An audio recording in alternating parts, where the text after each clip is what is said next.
Hello, hello, hello. How's it going, everybody? Welcome back to D&D University. We are here to teach you everything you need to know in order to get you started in Dungeons & Dragons 5th edition. My name's Colby. I have been a player of Dungeons & Dragons for many years and a YouTuber now for some time. And I suppose if you'll have me, I will be your professor. This is course 103, the third in a series of 5 courses that are aimed to kind of, like I say, give you the basics, teach you the ropes to Dungeons & Dragons, and with the goal of, after finishing these 5 courses, being able to jump into a game and have a pretty good understanding of how it works and feel relatively confident that you know what you're doing. So anyway, thanks for being here. Happy to have you. Before we get started, if you like the content, please be sure to like and subscribe so that you don't miss any future courses. If you haven't watched the first 2 videos, Course 101 and Course 102, where we talked about kind of an intro and then character creation, I strongly suggest that you do so. You can find them on my channel, specifically under the playlist D&D University. Definitely watch those first, and assuming that you have, and that you completed the homework assignment that I gave you at the end of the second course, 102, you've created a character, and we are ready to jump into today's conversation, which is about combat. As we've talked about a few times already so far, a lot of the game of Dungeons & Dragons revolves around combat. Now, you may be somebody who really loves to get into a fight, or a virtual fight, as it were. I personally happen to be one of those. I love the combat in D&D. It's one of my favorite aspects of the game. It's a lot of fun. You and or your character, for that matter, might prefer to try and talk their way out of a situation. And rest assured, there will be opportunity for you to do that. Each encounter with monsters and brigands need not necessarily end in bloodshed, but sooner or later, you are going to get into a scrape. And whether no matter how peace-loving you or your character may be, it's going to happen. And so it's important to have a sound understanding of how that will work. First off, let's talk about turns. Dungeons & Dragons is, after all, a turn-based game, at least insofar as combat is concerned. When you're outside of combat, you and your companions will typically speak and act freely without really worrying too much about whose turn it is to do or say something. But as soon as a fight breaks out, it's as though the world slows down to 6-second increments. That's how long a round of combat supposedly lasts, right? And you and your allies and the creatures that you're fighting against will all take turns in order to resolve the battle. Now, many D&D groups like to, especially during combat, place markers or miniature figures kind of out on a board game of sorts to help them better visualize the battle as it unfolds. Typically, when this is done, the board is set up with little squares or a grid, and each square represents a 5-foot cube. And each of those squares is occupied by a single character. Playing in this way with a game board or a grid can really help you and your friends kind of visualize where everybody is in relation to one another. It'll also help you know, for example, if you are close enough to a creature that you want to attack in order to run up to them and make an attack on your turn. Or on the other hand, if you are a wizard and you're shooting out a fireball, well, that fireball has a 40-foot sphere. Which enemies is it going to hit, right? And that's important. And so we use little things like, this is me and this is the enemy that I'm attacking. And, they're on this grid and I know that I'm 9 squares away from him, so that's 45 feet. I can only move 30 feet in a turn, so I can't quite get up to him, so I have to find something else to do instead of try and hit him with my sword. Things like that. That said, using miniatures and a game board or a grid is really not necessary. Many groups prefer to use just what they call the theater of the mind. It might require a little more work to do it that way, to keep track of where everybody is in relation to one another, right? But there's no rule stating that you can't do that you can't just try to sort of keep track of everything in your head. If you are unsure of which method you would prefer, I'd suggest trying both.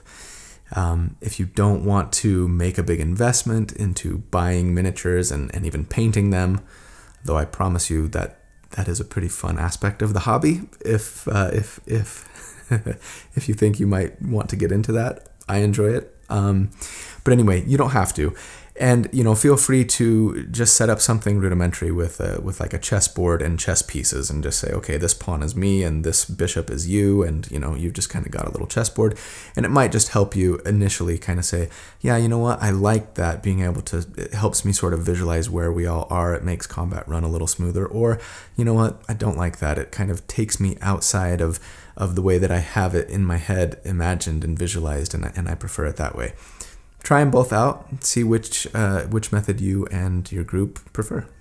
Another alternative is just to use like an online system. There are plenty of free-to-use online systems like Roll20.net, who's not a sponsor yet, that you could go on, create an account, create little tokens for yourself, set up a little, a little digital map essentially, and kind of use that to move the various characters around and give yourself an idea as to where everybody stands in relation to one another. Okay, back to turns. When combat first begins, the first thing your Dungeon Master will do is ask for everybody to roll initiative. This will tell you what the turn order will be, and it's different every time a new combat encounter takes place. To roll for initiative, you simply roll your d20, and you add any initiative bonus you may have. You'll find this on your character sheet. It's usually modified simply by your dexterity ability score modifier. And remember, we talked about ability score modifiers in our last course.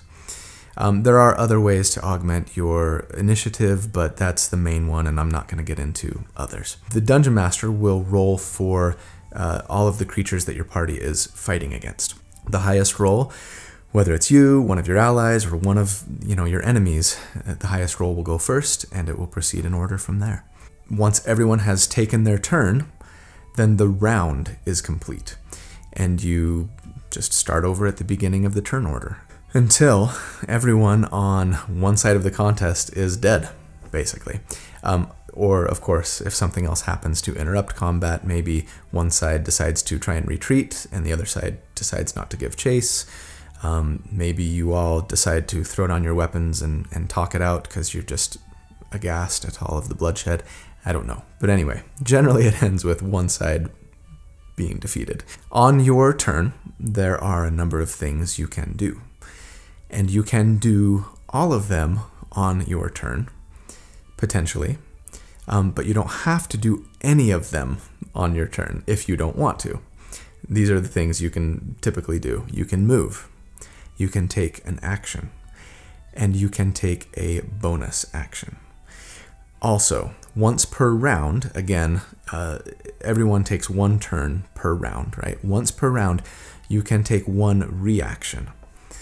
Although often reactions are fairly rare for most characters, and they don't happen very regularly. So we're going to talk about each one of those things and what they consist of. First up, moving. That's probably the easiest one to talk about. Each character has a move speed that is typically determined primarily by their race, though your class and some other things can affect it. Most players will have a movement speed of 30 feet, give or take.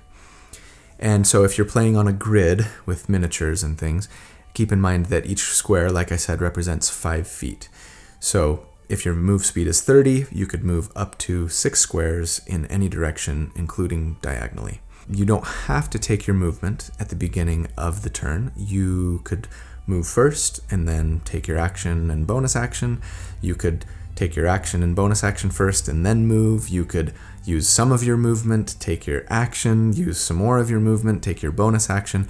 Basically, you can use all up to your total maximum movement amount in your turn.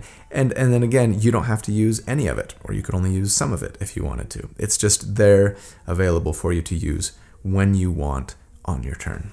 Up next, your action. This is where most of the real meat of combat happens. By default, each character has only one action per turn. There are a few things in game that can increase this, but we're not going to get into them for right now. You can use your action to do a number of things. You can make an attack. You can cast a spell, assuming that you know any and have any to cast. Or you can dash, which means you can take your action to simply use your move speed again. So you kind of double your move speed for that turn. But again, if you do that, you could move a lot, but you couldn't take any other actions, right? There are a number of other things that you can do for your action that we'll discuss later, as they tend to be less common. Also, as far as casting a spell is concerned, we are going to discuss that more in depth with our next course, Course 104, that is going to be a deep dive on spells. So for now, let's focus on what happens when you take the attack action. Now, in the previous videos, I've talked peripherally about how making an attack works. Let's dive in a little deeper. As I've mentioned, if you want to make an attack against a creature with a weapon, you will roll a d20, and you will add any bonuses you may have to that roll. And if the number you roll plus your bonuses is high enough, you hit it. But that begs the question, what are those bonuses to your roll? And how do you know how high you need to roll? And how do you know how badly you've hurt the creature once you've actually hit it, right? Let me explain. As far as bonuses are concerned, it's fairly simple. Generally speaking, if you're trying to hit a creature with a melee weapon, like a sword or an axe, you will usually add your strength bonus to hit. I say usually because there's some exceptions, there's always exceptions, but we're going to try and keep it to what usually happens, right? So you will add your strength bonus to your plus to hit. If you're trying to hit them with a ranged weapon, like a bow or a crossbow, you will add your dexterity bonus on your attempt to hit. Keep in mind, again, like we mentioned last time, your bonus is not the same thing as your score, right? Your ability score. Your ability score will be anything from a 0 to a 20, though it's unlikely that your character will have anything lower than an 8. And your bonus is tied to that ability score. So an ability score of 10, again, is considered average and thus has a 0 bonus.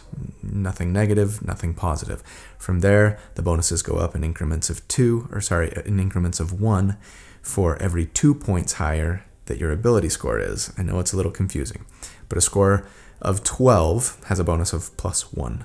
14 has a bonus of +2, and so on until you hit the cap of 20, which has a bonus of +5, right?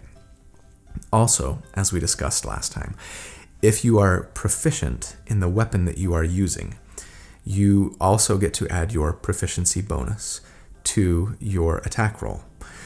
At level 1, everyone's proficiency bonus is 2, and then it goes up to 3, to 4, to 5, and ultimately to 6 as your character gains levels, right? For example, if I am playing a barbarian and I am trying to hit a goblin with my great axe, I would roll the d20, I would add my strength bonus and my proficiency bonus, because I'm proficient in great axes, to that roll. So if I were a level 1 character with a strength of 16, then I would add 3 for my strength bonus, right?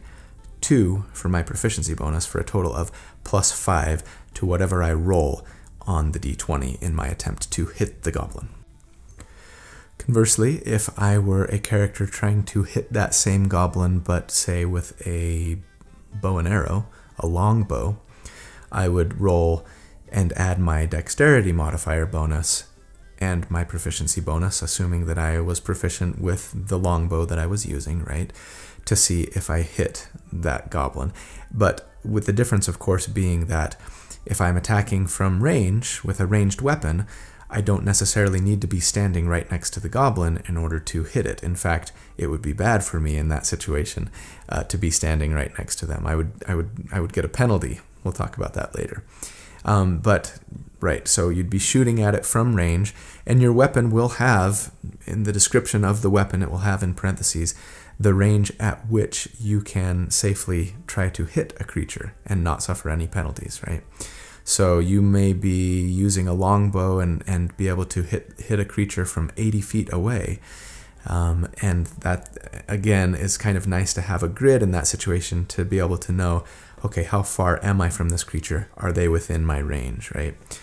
On the other hand, if you're using a melee weapon, again, you're going to need to be standing right next to them unless you have some sort of ability that tells you otherwise. Okay, great.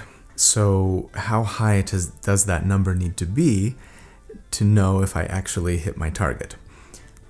That's also quite simple. Every player has what's called an armor class. Again, we talked about this in the last course. The harder you are to hit, the higher your armor class is.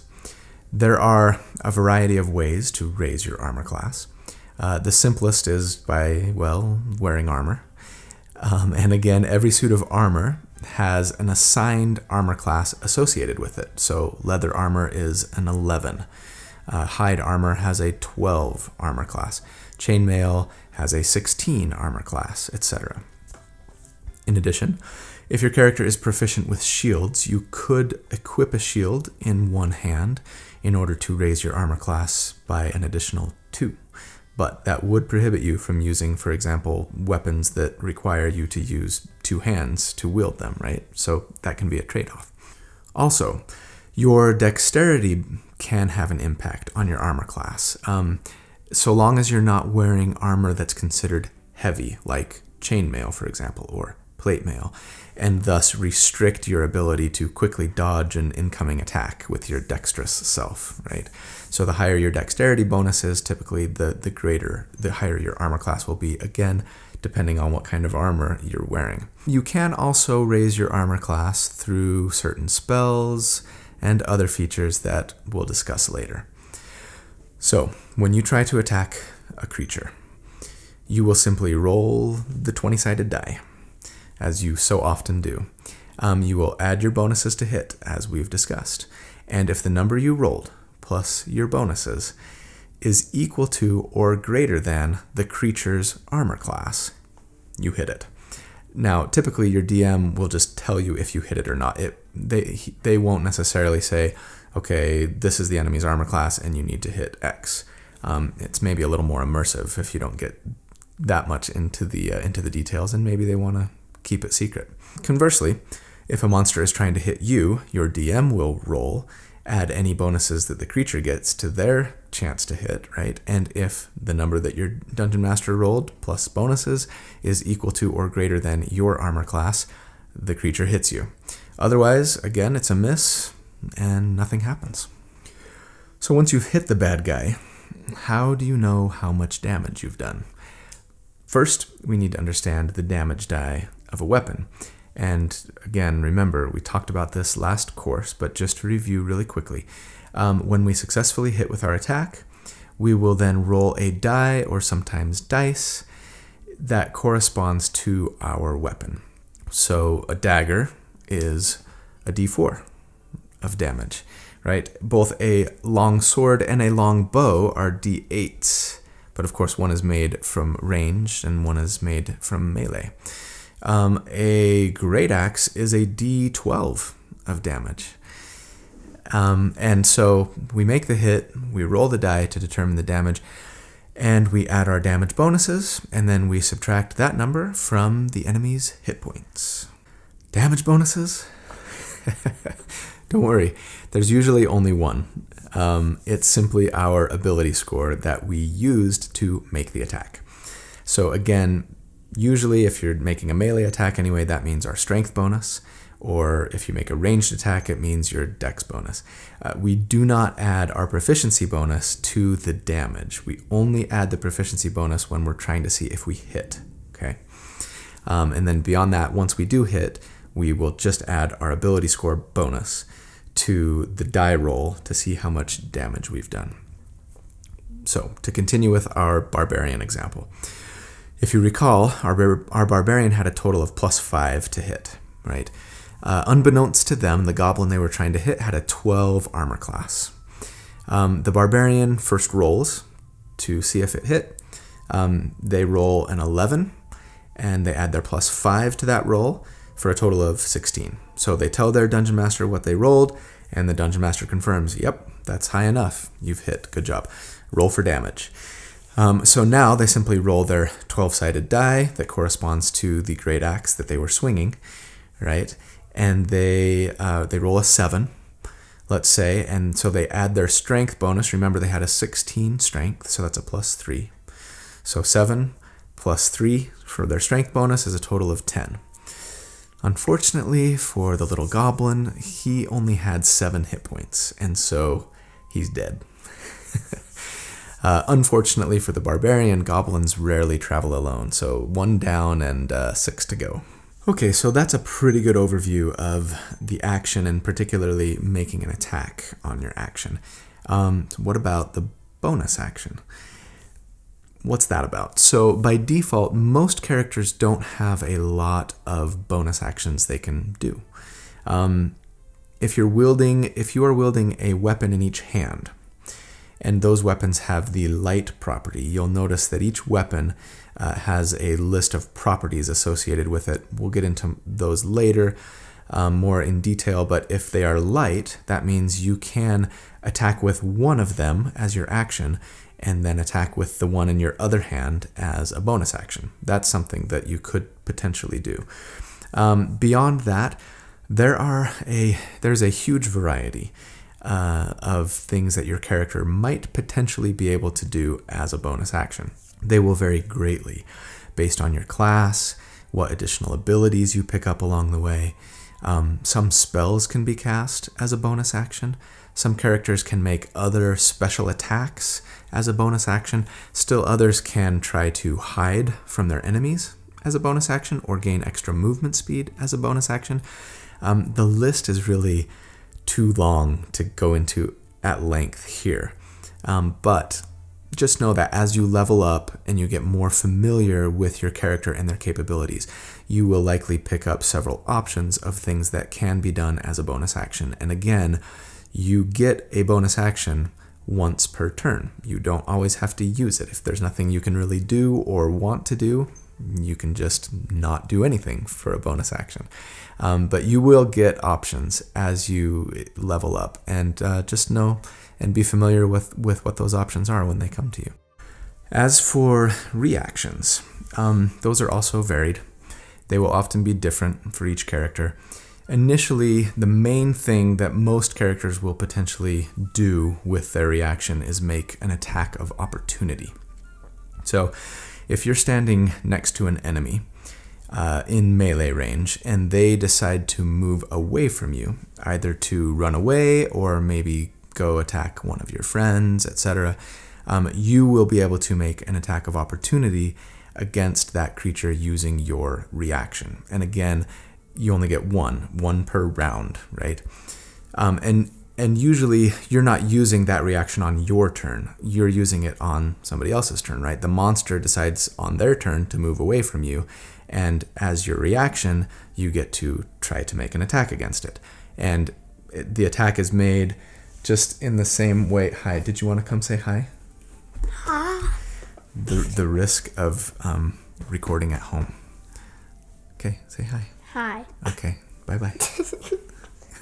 So, to make an opportunity attack, you simply make an attack, as we've already outlined above. If it hits, you roll for damage, and play resumes. You may have killed the creature that was moving away from you, I suppose, in which case their turn's over. But if they don't die, then they can, continue on with their turn.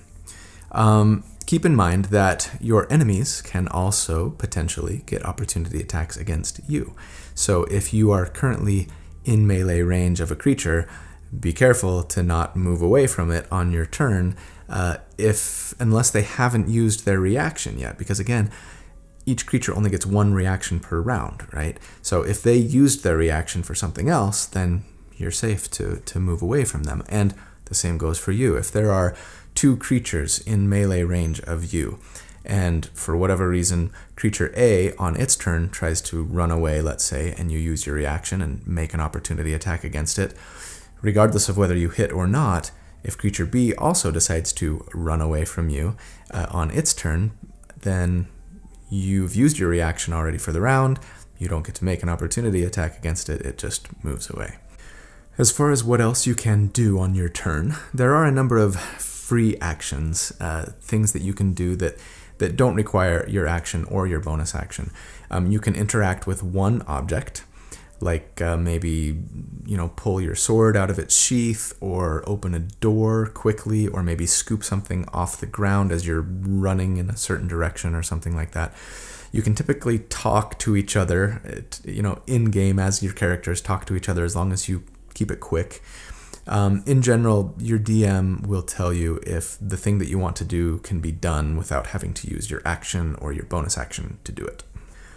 Now, there are ways to regain lost hit points, both for you and, frankly, for your enemies.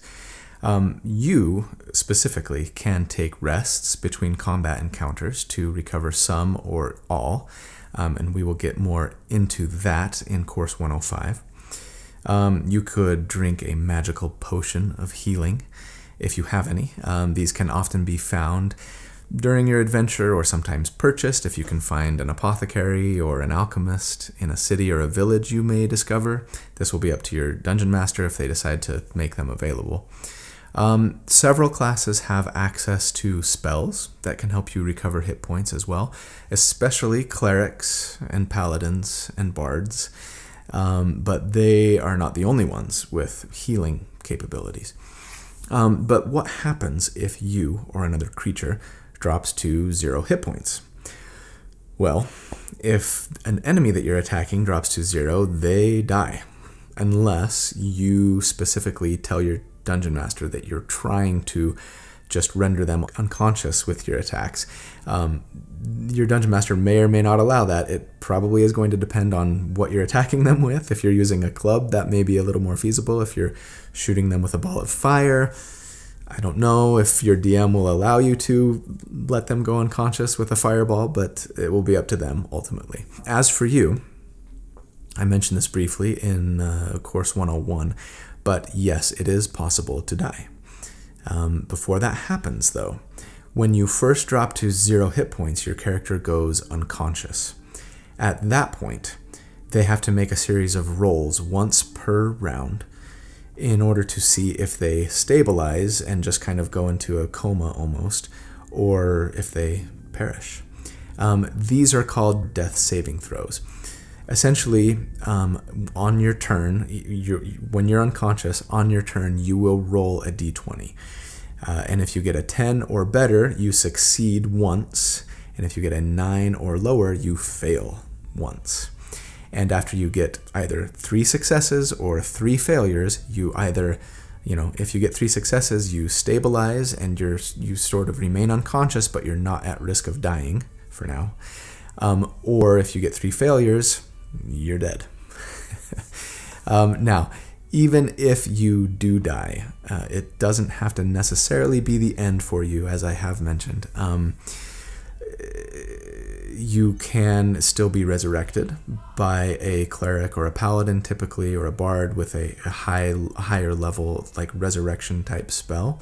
They tend to be a little expensive to cast. Again, we're going to talk about spells more in the next course. And of course, if at any time while you are kind of in the middle of these death saving throws, trying to see if you're going to stabilize or perish, if somebody heals you, whether by casting a healing spell or dumping a potion of healing down your throat or some other means that they may have to heal you, you will regain consciousness and be back into the fight, right? if you die, it doesn't always necessarily have to be the worst thing in the world.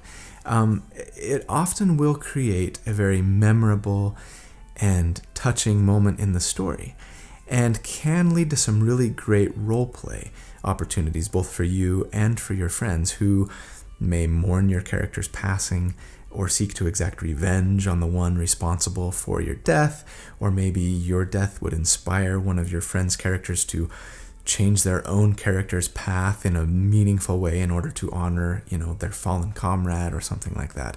And ultimately, your DM will most likely, I can't imagine any dungeon master not allowing this, allow you to create a new character and find a way to bring them into the story at some point, in the very near future. And so you can continue to play with your friends just as a new character and continue telling the story from there. So that concludes Course 103, Combat. You do have a homework assignment, and it is to read over Chapter 9 in the Player's Handbook. I've talked about this before. It's an important resource. You can find it at pretty much any game, hobby store, or even most bookstores, or of course online in several places. Read over that. It's going to kind of review much of what we've discussed today and help solidify it for you. Do be sure to attend our next course, 104, where, as I've said, we're going to take a deep dive into spells in Dungeons & Dragons and talk about how you get them, how you cast them, what kinds of things they can do, and just really take a deep dive there. As always, my office door is wide open, as you have seen by my daughter's entrance into the video today. So please, if you have any questions at all, just ask them down below in the comments. I will do my best to try and answer them for you. And don't forget, as I've said, to like and subscribe so you don't miss any future courses. Thanks so much for watching. Really appreciate it, and hope you have a fantastic day. We'll see you soon.